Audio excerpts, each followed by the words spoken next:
모든 사람에게 구원을 주시는 하나님의 은혜가 나타나 우리를 양육하시되 경건하지 않은 것과 이 세상 정욕을 다 버리고 신중함과 의로움과 경건함으로 이 세상에 살고 복스러운 소망과 우리의 크신 하나님 구주 예수 그리스도의 영광이 나타나심을 기다리게 하셨으니 그가 우리를 대신하여 자신을 주심은 모든 불법에서 우리를 속량하시고 우리를 깨끗하게 하사 선한 일을 열심히 하는 자기 백성이 되게 하려 하심이라. 아멘.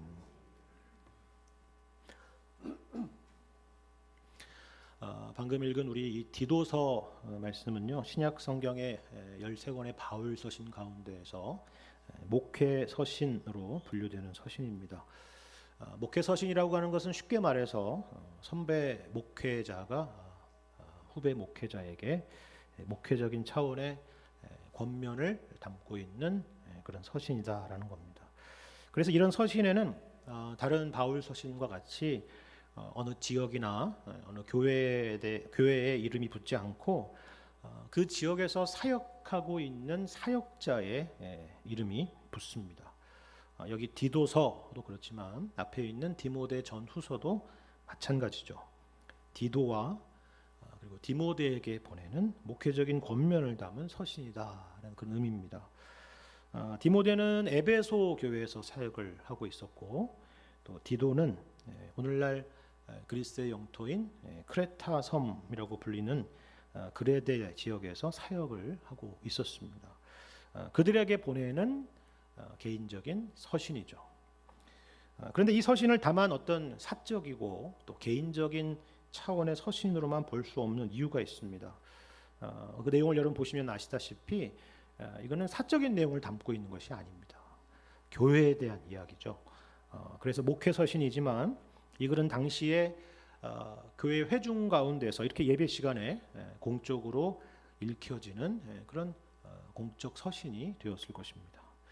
더군다나 이 서신들이 이 성경 안에 기록되어서 오늘날 지금 이 시간 우리에게까지 읽혀지고 있다라고 하는 것은 이 말씀이 한 개인이나 어떤 한 교회나 한 지역을 넘어서 그리고 심지어는 한 세대를 넘어서 오고 오는 세대 가운데 모두에게 읽혀져야 되는 하나님의 말씀이다라는 것을 의미하는 것입니다.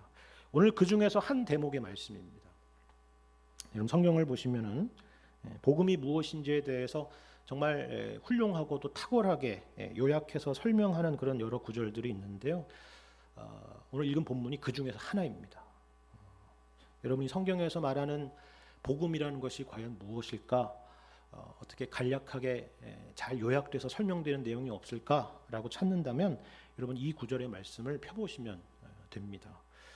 그래서 어떤 학자들은 오늘 이 본문이 세례의식을 할 때에 문답했던 내용이라고 주장하는 사람도 있습니다. 그런데 디도서 말씀을 전체적으로 우리가 보게 되면요, 구조적으로 좀 특이한 부분이 한 가지가 있습니다. 바울 서신들의 다른 서신들을 보면은 보통은 일반적으로는 어떤 그 복음에 대해서 교리에 대해서 먼저 설명을 하고 그리고 나서 그 이후에 그러면 그 복음에 합당한 삶은 무엇이냐 하면서 실천적인 내용들을 설명하는 것이 일반적인 흐름이죠. 그렇죠? 우리가 지난 시간에 로마서 12장 말씀을 함께 봤는데요. 그도 마찬가지지 않았습니까? 로마서 1장부터 11장까지는 복음에 대해서, 교리에 대해서 쭉 설명하고 난 다음에 12장 1절에서 그러므로 너희는 이렇게 하라라는 식으로 설명이 되었습니다. 그렇죠? 에베소서도 마찬가지입니다. 복음에 대한 설명 이후에 그 복음에 합당한 삶이 무엇인가 하는 설명을 이어서 하는 것이죠. 그런데 지금 우리가 보고 있는 이 디도서는요, 조금 특이합니다. 오늘 다 읽지는 않았지만 오늘 본문의 앞부분의 내용을 한번 보세요. 2장 앞부분의 내용을 보시면요, 2장 2절을 보시면 늙은 남자애는 어떻게 하라고 이렇게 구체적으로 설명하고 있고요. 이어서 3절에서는 늙은 여자에게, 4절은 젊은 여자에게, 6절부터는 젊은 남자들에게, 그리고 9절부터는 종들에게 그들 각각에게 어떻게 하라는 실천적인 내용들이 먼저 있습니다. 먼저 있어요. 그리고 나서 오늘 본문 11절부터 복음에 대한 설명이 뒤에 있는 거예요. 그래서 우리 한글 성경에는 없지만요, 원어 성경이나 아니면 영어 성경을 여러분 보시면은 여기 이 11절 앞에 왜냐하면이라고 하는 접속사가 있습니다.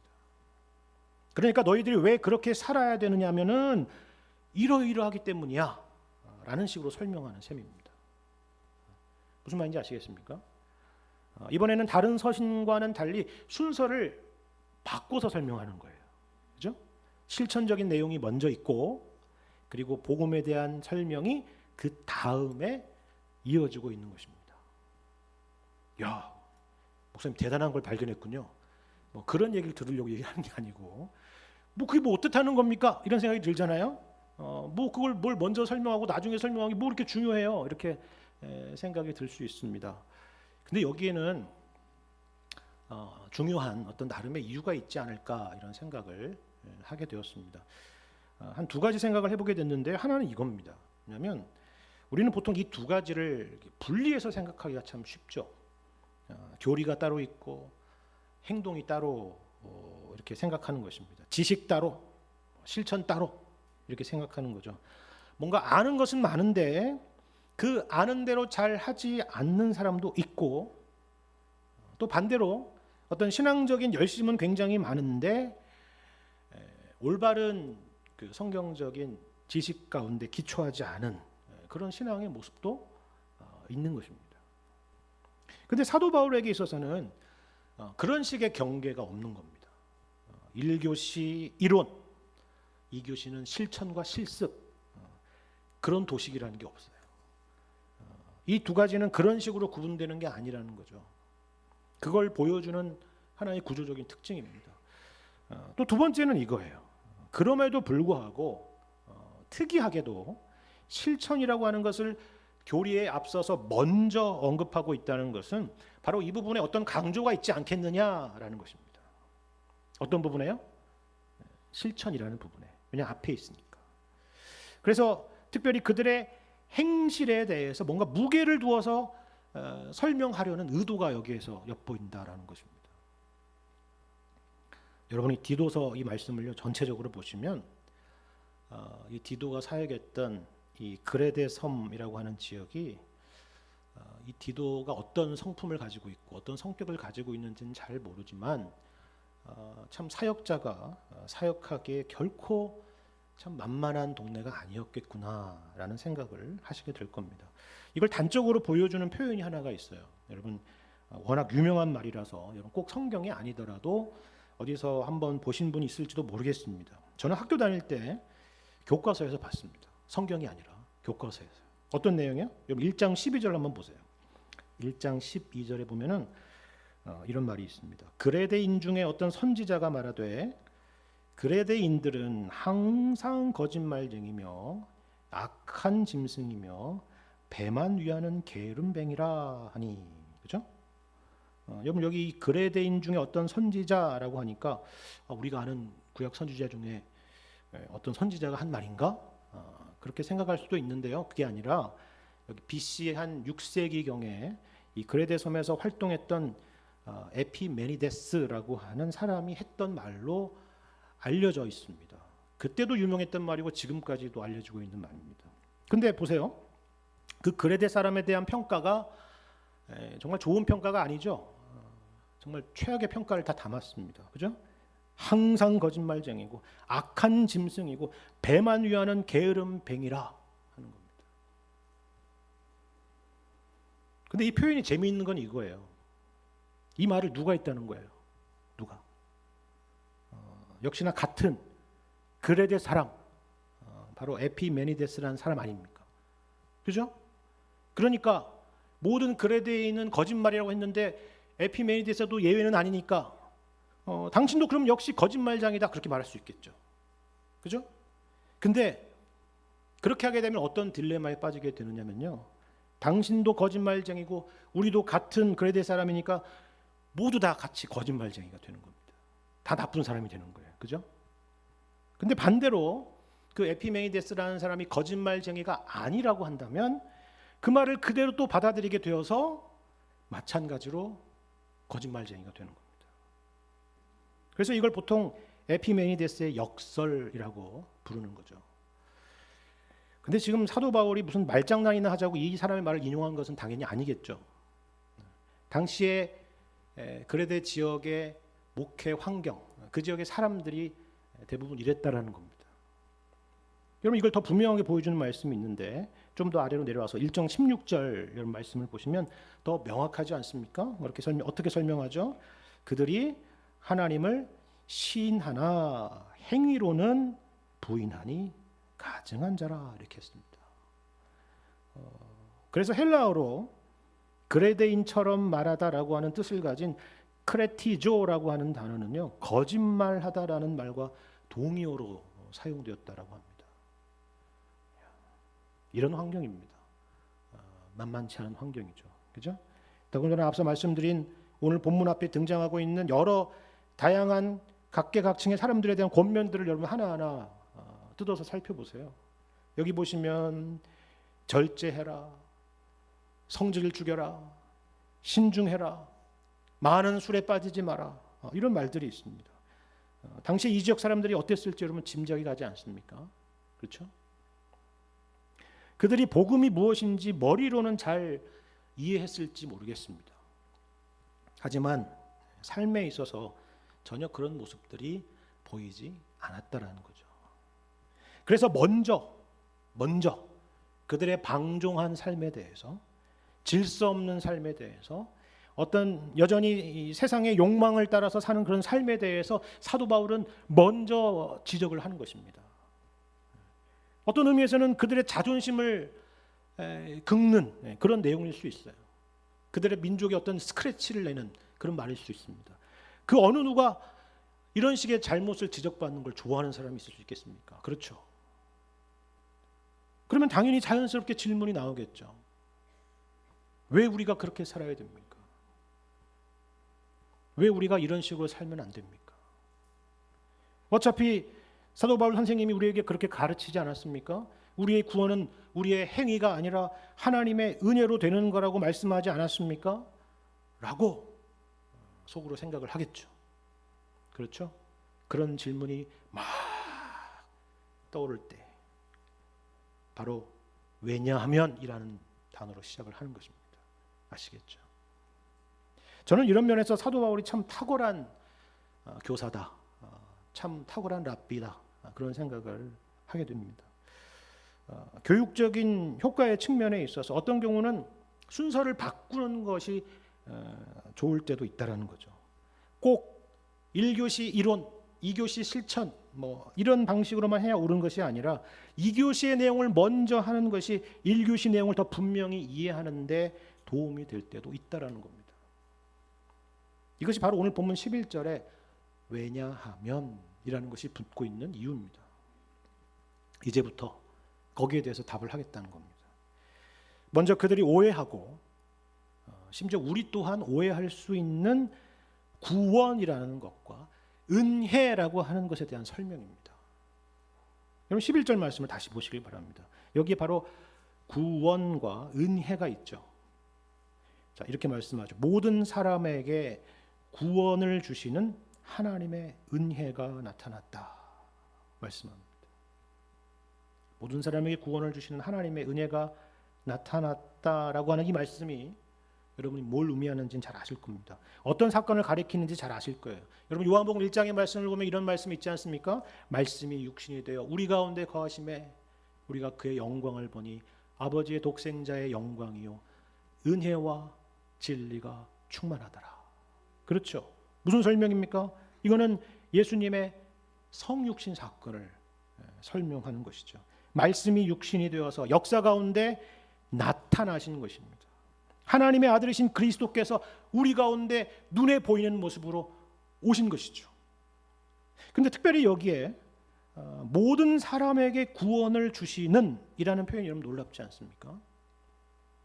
여기 이 모든 사람에게 구원을 주시는 이라는 것은 만인 구원론을 말하는 것은 당연히 아닙니다. 예수님이 오셨으니 그분을 믿지 않아도 마음대로 살아도 누구나 구원을 받는다, 그런 얘기가 아니에요. 여기에서 모든 사람에게 구원을 주신다라고 하는 말하는 이유는, 그래서 여기 이 모든 사람 가운데 너희들이 있지 않느냐라는 이야기를 하려는 겁니다. 그럼 생각해 보십시오. 이 그리스의 크레타 섬의 사람들과 예수님이 도대체 무슨 관계가 있었습니까? 그런데 그들에게도 하나님께서 구원의 은혜를 베푸신 것입니다. 이게 얼마나 대단하고 놀라운 일인가를 알아야 된다는 거예요. 그래도 이 크레타 섬이라는 곳은 여러분 지도를 보시면 아시겠지만 유대 땅하고 가깝기라도 하죠. 우리는 어떻습니까? 우리는 어때요? 우리하고 예루살렘이 도대체 무슨 관계가 있고, 예수님과 우리가 도대체 무슨 상관이 있었습니까? 그런데 그런 우리가 지금 이 시간 삼위 하나님을 예배하는 예배 자리에 있습니다. 이게 바로 모든 사람에게 구원을 주시는 하나님의 은혜라는 것의 의미인 것입니다. 여기 이 모든 사람이라고 하는 것은요, 말 그대로 모든 사람입니다. 지역이며 인종이며 신분이며 심지어 시대이며 그 어느 것도 얼마든지 초월할 수 있는 하나님의 구원의 은혜를 말하는 것입니다. 저는 아닙니다. 저는 틀렸습니다. 저는 아무리 생각해도 구원과는 먼 것 같습니다. 혹시나 그렇게 생각하고 있다면, 그렇게 생각하고 있는 바로 그 자리까지 찾아가고 있는 것이 바로 모든 사람이라는 단어의 의미라는 사실을 기억하시길 바랍니다. 그래서 은혜라고 하는 것이죠. 여러분 성경을 보십시오. 특별히 복음서에서 예수님의 행적을 보세요. 예수님이 누구에게 찾아가셨고 누구에게 구원이 임했다라고 말씀하시는지를 보시기를 바랍니다. 이것이 바로 모든 사람에게 구원을 주신다라는 것의 의미입니다. 우리가 절망 가운데 있을 때, 우리가 포기하고 있을 때, 우리가 이 정도는 아닐 것이다 라고 말할 때 늘 기억해야 될 말씀입니다. 또한 이것이 바로 오늘 설교 제목에서 뒤를 보라는 것의 의미입니다. 여러분 예수님께서 2000년 전에 왜 이 땅에 오셨는지를 보는 것이죠. 우리가 성경을 읽는 중요한 이유 중에 하나입니다. 그거를 기억하는 것입니다. 근데 이렇게 말씀드리면 어떤 분들은 이렇게 생각하실지도 모르겠습니다. 그게 저와 무슨 상관이 있습니까? 성경의 예수님에 대한 말씀은 그게 설령 사실이라고 할지라도 말씀하신 것처럼 2000년 전에 팔레스타인 땅에서 일어났던 일 아닙니까? 그게 2000년도 더 지난 21세기의 이 대한민국 땅에서 도대체 무슨 의미가 있습니까? 그렇게 물을 수 있겠죠. 만일에 혹시 그렇게 여러분 생각하신다면 여기 이 나타났다라는 단어를 주목하시길 바랍니다. 나타났다라는 게 제일 중요한 단어예요. 그럼 나타났다라는 게 뭐예요? 여러분 삼위 하나님께서 존재하지 않으신 적이 있습니까? 없죠. 하나님은 영원하신 분이십니다. 그리고 우리를 은혜로 창조하신 분이십니다. 여러분 창세기 1장을 읽어보시면 아시겠지만 하나님은 세상을 만드시고 우리를 만드실 때에 무슨 숙제하듯이 만드신 것이 아닙니다. 기뻐하시고 기뻐하셨습니다. 하나님은 언제나 은혜로운 분이셨다라는 말입니다. 창세 전에도, 세상을 창조하실 때에도, 그리고 지금도 언제나 은혜로운 분이시다라는 그런 의미입니다. 여러분 출애굽기 34장을 보시면요, 하나님께서 모세 앞을 지나가시면서 이런 말씀을 선포하셨다라고 기록을 하고 있습니다. 어떤 말씀입니까? 여호와라 여호와라 자비롭고 은혜롭고 노하기를 더디하고 인자와 진실이 많은 하나님이라. 여러분 모세가 이야기한 말이 아니에요. 하나님 자신이 선포하신 말씀입니다.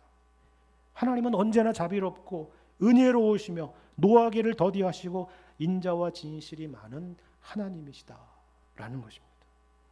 단 한순간도 이러한 성품이 변하신 적이 없다라는 것이죠.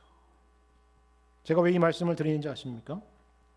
우리는 보통 예수님께서 이 땅에 오셨던 그 한 가지 역사적인 사건만 생각하고 그리고 갈보리의 십자가의 그 사건만 생각하고 하나님이 은혜로우시다라고 생각할 때가 많지 않습니까?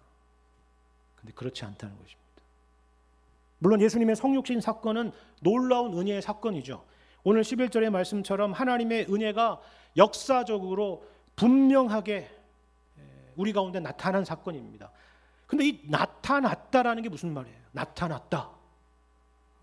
이 나타났다라는 말은 존재하지 않았었는데 갑자기 존재하게 되었다는 얘기가 아니라 이미 있었던 것이 분명하게 드러났다는 말이죠.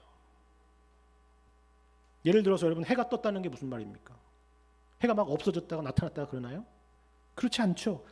지면 아래에 있었던, 본래부터 있었던 그 해가 지구의 자전으로 드러난 것입니다. 하늘에 캄캄한 먹구름이 있다고 해서 구름 위에 해가 없는 것이 아닌 것과 같은 것입니다. 하지만 해가 구름을 뚫고 나와서 이 세상을 선명하게 비칠 때에 우리는 비로소 해의 존재를 느끼듯이 예수님의 성육신이 언제나 영원토록 존재하던 그 하나님의 은혜를 우리 가운데 너무나도 분명하게 보여줬다는 것이죠. 이것이 바로 하나님의 은혜가 나타났다라는 이 말씀의 의미입니다. 뒤를 돌아보고 그때 그 은혜가 변함없이 오늘 우리에게 여전히 함께하고 있다는 사실을 잊어서는 안 된다라는 것입니다. 그런데 우리가 오늘 본문에서 확인하게 되는 흥미로운 사실은 바로 이것입니다. 그렇다면 그 은혜가 말씀하신 것처럼 과거만이 아니라 오늘날 우리에게 역사하고 있다면 어떤 식으로 과연 역사하고 있느냐라는 질문인 것입니다. 오늘 본문 말씀은 여기에 대해서 두 가지 모습으로 역사하고 있다라고 우리에게 가르쳐주고 있습니다. 하나는요, 12절의 말씀과 같습니다. 어떤 은혜입니까? 우리를 양육하시는 은혜입니다. 그리고 또 다른 하나는 이어서 13절 하반절에 있습니다. 어떤 은혜인가요? 주님의 다시 오심을 기다리게 하시는 은혜입니다. 이게 각각 어떤 의미인지 잠시 생각해 보죠. 먼저 12절 말씀을 보십시오. 이렇게 은혜가 나타났다고 말씀하죠. 우리를 양육하시되 경건하지 않은 것과 이 세상 정욕을 다 버리고 신중함과 의로움과 경건함으로 이 세상에 살고 라는 말씀입니다. 우리는 구원이라고 하면은 되게 죄의 심판, 죄의 형벌에서 벗어나는 정도로만, 그렇게 소극적으로만 생각할 때가 있죠. 죽어서 지옥에 가지 않고 천국에 가는 정도로만 생각할 때가 있습니다. 그래서 이 믿음을 잘 간직해서 나중에 내가 죽어서 하나님의 심판대 앞에 섰을 때에 그것을 써먹어야 되겠다라고만 생각할 때가 있습니다. 근데 여러분, 이런 생각은 성경이 우리에게 말씀하는 것과 얼마나 다른가를 한번 보십시오. 우리는 하나님의 은혜라는 것이 예수 천당 불신 지옥에만 있는 걸로 생각하지만 그렇지 않다라는 것입니다. 하나님께서는 지금 이 시간 우리를 양육하고 계신다라는 겁니다. 이게 지금 오늘 이 시간 우리가 경험하는 은혜다, 이렇게 말씀하는 거예요. 여러분, 여기 이 12절에 이 양육하다라고 하는 단어는요, 파이디오라는 단어인데요, 같은 어른어는 어린 아이를 뜻하는 파이디온이라는 것입니다. 그러니까 다시 말해서 여기서 말하는 양육이라고 하는 것은 이제 막 태어나서 자라는 그 어린아이를 가르치는 의미에서의 양육이겠죠. 그렇죠? 여러분, 부모라면 이런 아이들을 가르쳐 본 경험들이 다들 있으실 것입니다. 뭘 가르치나요? 국영수를 가르칩니까? 이제 태어난 아이에게? 아니죠. 습관을 가르칩니다. 밥 먹는 거, 화장실 가는 거, 그렇죠? 숟가락 짚는 법, 젓가락을 짚는 법, 적절한 또 행동을 가르치죠. 규칙을 가르치죠. 무엇이 옳고 그른지를 가르치지 않습니까? 그 과정에서 때로는 잘했다고 칭찬도 하고 선물도 사주고 적절한 보상도 해주고, 그렇죠? 잘못했을 때는 꾸중하기도 하고 그리고 벌을 주기도 할 것입니다. 여기 이 양육하다라는 단어가 바로 그 단어입니다. 근데 여러분, 이것이 얼마나 우리에게 큰 은혜인가를 생각해 보시길 바랍니다.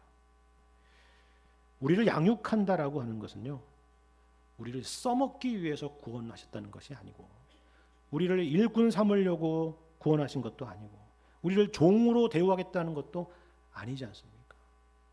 우리를 자녀 삼으시겠다는 것입니다. 그리고 양육하신다라고 하는 것은 그저 신분상으로만 호적상으로만 자녀를 삼으시는 것이 아니라 우리를 실제로 하나님의 자녀다운 자녀로 만드시겠다는 것이죠. 이것을 3장의 말씀에서는요 어떻게 설명하고 있는지 한번 보십시오. 디도서 3장 5절부터 7절까지 말씀인데 제가 읽겠습니다. 우리를 구원하시되 우리가 행한 바 의로운 행위로 말미암지 아니하고 오직 그의 긍휼하심을 따라 중생의 씻음과 성령의 새롭게 하심으로 하셨나니. 우리는 보통 여기까지가 구원의 전부라고 생각한다 그랬죠. 하지만 그렇지 않다는 것입니다. 이어지는 말씀을 보십시오. 이것이 바로 이 땅에서 우리 가운데 행하시는 일이라는 거죠. 6절 우리 구주 예수 그리스도로 말미암아 우리에게 그 성령을 풍성히 부어주사 우리로 그의 은혜를 힘입어 의롭다 하심을 얻어 영생의 소망을 따라 상속자가 되게 하려 하심이라 라는 겁니다. 무엇이 되게 하려고 하신다고요? 상속자가 되게 하려 하신다는 겁니다. 여러분이 생각했던 꿈과 하나님이 생각하는 목표가 얼마나 다른지를 생각하십시오. 누구의 상속자가 된다고요? 하나님의 상속자가 되게 하신다 하는 겁니다. 우리는 이 땅에 살면서 때때로 수저 탓을 하며 살고 있지 않습니까?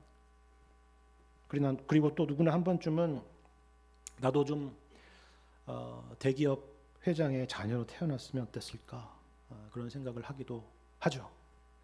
근데 우리에게 허락된 것은 그 정도가 아니라는 것입니다.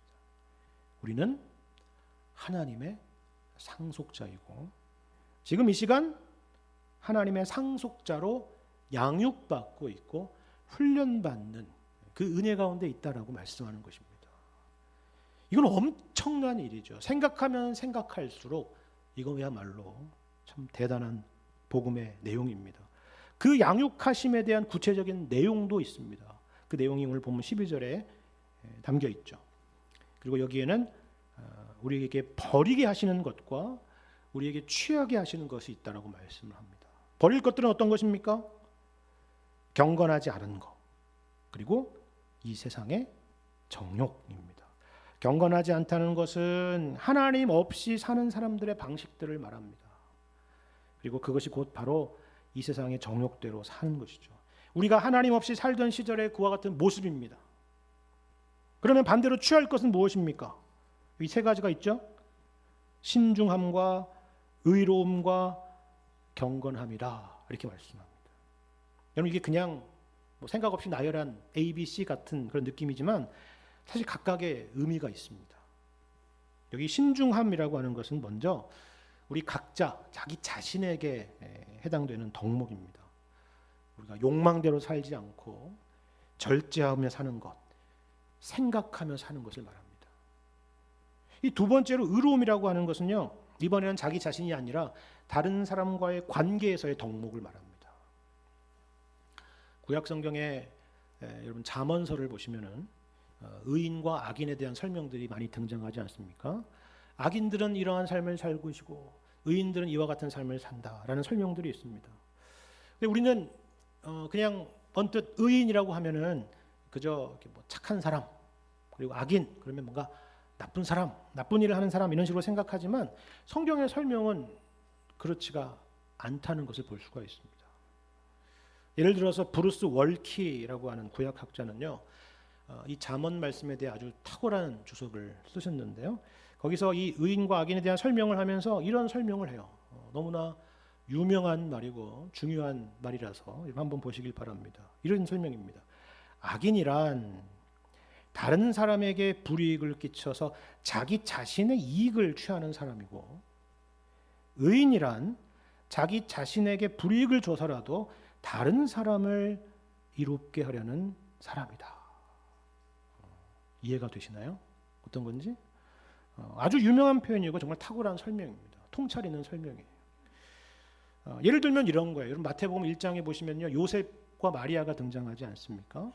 근데 요셉이 모르는 사이에 마리아가 임신을 하게 된 것을 알게 됩니다. 그런데 이 임신한 마리아를 의심하거나 그를 재판에 내몰지 않고 그저 조용히 가만히 끊고자 했던 그 요셉을 성경 뭐라고 설명해요? 의로운 사람이라. 요셉은 의로운 사람이라 이렇게 설명하지 않습니까? 정확히 들어맞는 설명이죠. 그런데 그 누구보다도 의인 중에 의인은 예수님 아닙니까? 죄인된 우리를 의롭다 하시기 위해서 죄 없으신 예수님께서 우리 모든 인류의 죄와 저주를 예수님 자신이 다 뒤집어 쓰시고 십자가를 지셨기 때문입니다. 이처럼 의로움이라고 하는 것은 다른 사람과의 관계에서의 덕목입니다. 성령께서 우리를 그렇게 만들어 가신다는 것입니다. 근데 여기에만 그친다면 그저 이것은 윤리나 도덕 수준에 머물 수도 있을 겁니다. 우리에겐 우리 자신에게 해당되는 덕목도 있고 이웃들과의 관계에서 요구되는 덕목도 있겠지만은 그것이 전부는 아니라는 것입니다. 어떻게 보면 가장 중요한 덕목, 다른 모든 것에 있어서 근본이 되는 관계가 있죠. 그게 무슨 관계일까요? 누구와의 관계일까요? 하나님과의 관계입니다. 그래서 여러분 여기 12절에 신중함과 의로움만이 아니라 그럼 세 번째가 뭐가 있어요? 경건함이라는 것이 있는 것입니다. 경건함. 그럼 이 세상에 믿지 않은 사람들도요, 얼마든지 훌륭한 사람들이 있습니다. 자기 절제가 아주 탁월한 사람들이 있습니다. 그리고 다른 사람들의 유익을 위해서 희생하는 사람도 있고요, 심지어 자기 목숨을 내놓는 사람도 있습니다. 하지만 이 세 번째 경건함이라고 하는 것은요, 아무나 가질 수 있는 게 아니죠. 구원받은 하나님의 자녀들만이 가질 수 있는 것입니다. 그래서 이 모든 것을 하나님의 은혜라고 말하는 것입니다. 우리는 얼마나 절제하고 신중하게 삽니까? 우리는 얼마나 의롭게 사나요? 우리는 여기에 자신이 없을 수 있습니다. 물론 포기하라는 말은 아닙니다. 그렇게 살아가야죠. 예수님을 닮아가야 됩니다. 우리가 하나님의 상속자요 하나님의 자녀이기 때문입니다. 하지만 그 어떤 것보다도 우리가 절대로 놓치지 말아야 할 덕목이 있다면 그것은 바로 경건함이라는 것입니다. 경건함이라고 하는 건 다른 것이 아닙니다. 우리가 이 땅에서 살아가면서 하나님을 늘 의식하고 생각하고 의지하는 삶을 말합니다. 늘 언제나 하나님을 생각하는 삶이죠. 인생 가운데 형통한 일이 있다면 나는 이렇게 잘 나간다, 나는 교만하다, 나는 교만하다 그렇게는 안 하겠죠. 내가 이렇게 뛰어나다 하는 게 아니라 인생이 형통하고 잘 나가면 하나님 감사합니다, 주님을 찬양합니다, 이런 식으로 하나님께 나아가는 것입니다. 반대로 인생에 어려움이 있고 실패가 있다면 나는 끝났구나, 나는 버림받았어, 그렇게 생각하는 것이 아니라 기도하며 겸손함으로 하나님께 나아가는 것이죠. 어떤 상황에서건 하나님을 바라보는 것입니다. 이것이 바로 뭐라고요? 경건함이라는 것입니다. 지금 여러분이 이 자리에 계신 이유가 바로 그거 아닙니까? 이것이 바로 하나님의 은혜가 오늘의 우리의 삶 가운데 나타나고 있다는 증거인 것입니다. 그리고 오늘을 사는 우리에게 또 다른 은혜가 있다라고 했죠. 그것은 바로 주님의 오심을 바라보는 은혜입니다. 여러분 13절을 보시길 바랍니다. 이렇게 말씀하죠. 복스러운 소망과 우리의 크신 하나님 구주 예수 그리스도의 영광이 나타나심을 기다리게 하셨다라는 겁니다. 말씀드린 것처럼 우리는 이 땅에서 양육을 받고 있습니다. 그런데 양육이라고 하는 것은 한편으로 보자면 뭐예요? 아직 완성은 아니라는 의미죠. 우리는 이 땅에서 완성될 수 없다는 겁니다. 그리고 또 한편으로는 그러므로 우리는 그 완성을 기다리고 바라보며 살고 있다는 의미죠. 이것이 바로 재림신앙입니다. 우리는 보통 재림신앙이라고 그러면 오해를 많이 해요. 기다린다라고 그러면 그저 아무것도 하지 않고 모든 것을 다 제쳐두고 하늘만 쳐다보면서 주님이 오늘 오실지 내일 오실지 그런 것을 우리가 재림신앙이라고 생각할 때가 있습니다. 하지만 그것은 전혀 성경적인 태도가 아닙니다. 여러분 창세기에서 홍수를 대비하고 있던 노아를 생각해 보십시오. 그리고 누가복음에서 메시아를 기다리는 시므온이나 안나를 생각해 보세요. 그런 적극적인 태도를 말하는 것입니다. 그런데 그렇다고 하더라도요, 우리는 예수님이 다시 우리에게 오신다라고 하는 것이 어떤 면에서는 뭔가 기대가 되고 간절한 그런 마음은 아닐 수도 있겠다라는 생각을 하게 됩니다. 물론 지금이 좋기 때문은 아닙니다. 우리는 이 세상에 아무리 좋은 것이 있고 아무리 행복한 것이 있어도 천국에 비하면 아무것도 아니라는 것을 다 알기 때문이죠. 다만 이런 생각이 있지 않습니까? 우리가 자신이 있습니까? 우리가 주님 만날 자신이 정말 있어요? 우리의 일거수일투족을 다 아시고 우리의 마음속 깊은 생각까지도 다 아시는 분이 바로 주님이신데, 주님이 오셔서 그 모든 것들이 낱낱이 밝혀지게 된다면 우리는 과연 주님 앞에 얼굴이나 들 수 있을까 하는 것입니다. 그런데 어떻게 주님의 오심을 기다리는 것이 하나님의 은혜의 역사이며 그것이 어떻게 우리에게 복스러운 소망일 수 있겠느냐 하는 것입니다. 여러분, 여기 14절 말씀에 그 답이 있지 않습니까? 예수님이 누구시라는 것입니까? 예수님은 우리를 대신해서 자신을 주시고 모든 불법에서 우리를 속량하시고 우리를 깨끗하게 하신 분이시다라는 사실입니다. 여러분, 이 길에 여러분이 뭐 보탠 게 있습니까? 원한 적은 있습니까? 아니죠. 만일에 우리가 우리의 것으로 다시 오실 주님을 맞이해야만 한다면 그것은 정말 반가운 순간이 아니라 생각만 해도 정말 끔찍한 일이겠죠. 쥐구멍이라도 찾아야 되는 상황일 것입니다. 하지만 예수님의 오심이 우리에게 복스러운 소망인 이유는 우리에게 언제나 우리를 위하시는 예수님이 계시기 때문입니다. 여기 13절에 예수님의 영광에 대한 이 길고 긴 수식을 한번 보세요. 이건 분명히 일반적인 표현은 아니죠. 뭐라고 설명합니까? 우리의 크신 하나님 구주 예수 그리스도의 영광이 나타나신답니다. 여러분, 이런 설명이 있다는 게 뭘 의미하는지 아십니까? 우리가 주님을 다시 만난다면 우리는 이와 같은 식으로 고백할 수밖에 없을 거라는 거죠. 왜요? 모든 것이 하나님의 은혜 아닙니까? 죄인된 우리가 구원받아서 하나님의 자녀가 된 것부터 오늘을 살아가며 하나님의 자녀로서의 양육을 받는 것까지, 그리고 이 구원의 완성을 이루실 그 주님의 날을 바라보기까지 모든 것이 우리의 공로가 아니요 하나님의 은혜로 되는 일이기 때문입니다. 이처럼 우리가 뒤를 보고 그리고 앞을 볼 때에 오늘 우리가 어떻게 살아가야 될지는 너무나도 분명할 것입니다. 종교개혁가 마틴 루터가 이런 말을 했다고 하죠. 나는 이렇게 산다라는 겁니다. 여러분도 이런 좌우명이면 참 좋을 것 같습니다.